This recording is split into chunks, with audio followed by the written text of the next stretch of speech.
pinakamataas na pagpupuri, pagluwalhati, pagdarakila. Tayong sa ating pinakamamahal na Panginoong Jesus lamang. Double honor and respect to our beloved parents in the Lord, beloved Honorable Evangelist Pastor Will Estrada Almeda, Honorable Assistant Pastor Lina C. Almeda. Pagbati din po sa kanilang mga beloved children, sa lahat po ng mga preachers, workers, sa ating po mga minamahal, baguhan, mandatihan, mapagpalang tanghali na po sa ating lahat. Sa pangalan po ng ating pinakamamahal na Panginoong Jesus. Ako po ay nagpapasalamat sa pinakamamahal na Panginoon Jesus kasi nagkaroon po ako ulit ng pagkakataon para maluwalhati at mapapurihan ang kanyang dakilang pangalan. Hallelujah. Praise God. Hallelujah, Lord. Salamat.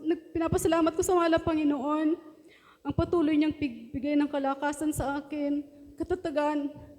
Bagamat sa unang pasok pa lang po ng taon, nagkaroon na naman po kami ng paalala or pagsubok na pinahintulutan ng ating pinakamamahal na Panginoong Hesus.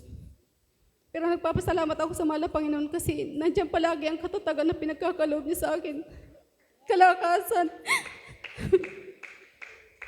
Hallelujah, hallelujah. Alam ko, nandiyan palagi ang Panginoon sa akin tabi. Hindi niya ako pinababayaan. Yan po ang lagi dinadasal ko sa mahal na Panginoon. Bigyan niya ako ng katatagan sa lahat ng pagsubok na dumarating. Pero pinapasalamatan ko sa mahal na Panginoon kasi ang lahat po ng pagsubok, lagi pag nandyan ang mahal na Panginoon, pinanghahawakan tayo. Lagi natin pagtatagumpayan. Pinagpapasalamat ko rin sa mahal na Panginoon ang pagbigay niya ng kalakasan sa akin sa pang-araw-araw.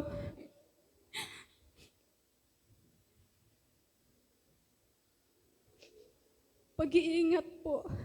Kahapon, pinapasalamat ko sa mahal na Panginoon kasi yung anak ko po galing po sa PSU, nag-submit po siya ng kanyang mga requirements para sa second SEM. Sabi niya po sa akin, hallelujah, yung daw pong sinasakyan niyang motor, sobrang bilis. Nagkataon po na lasing pala yung driver. Akala daw niya po matutumba sila. Sabi ko, alam kong pinag-iingatan ka ng mahal na Panginoon kasi bago ka umalis talagang nananalangin ako na ingatan ka. Nandyan po ang pag-iingat ng ating pinakamamahal na Panginoon. Kaya salamat sa mahal na Panginoon. Patuloy niya rin pinagkakalooban ng katalinuhan ng aking beloved son. Pinapasalamat ko rin sa mahal na Panginoon. Sa aking beloved po, bagamat hindi po siya nakakapagsamba ngayon dahil dumaraan po siya sa isang paalala. Alam ko po na marami siyang pagkukulang, lalong-lalo na po sa pagsamba. Pero pinagpapasalamat ko pa rin sa mahal na Panginoon kasi nandiyan po ang katatagan. Natututo po siyang humingi ng tulong sa mahal na Panginoon. Hallelujah.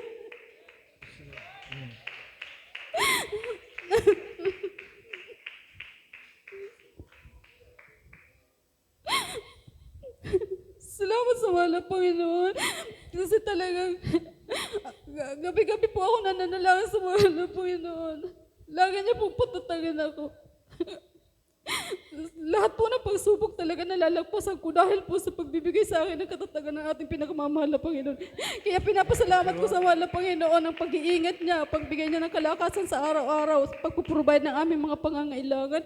Salamat sa mahal na Panginoon. Palagi siyang nandyan. Kahit anong oras tawagan, tinatawagan ko siya. Lagi siya sumasagot sa akin. Salamat, mahal na Panginoon. Hindi ko po maubos pa salamat ang mahal na Panginoon. Mga salitang salamat, hindi po nararapat.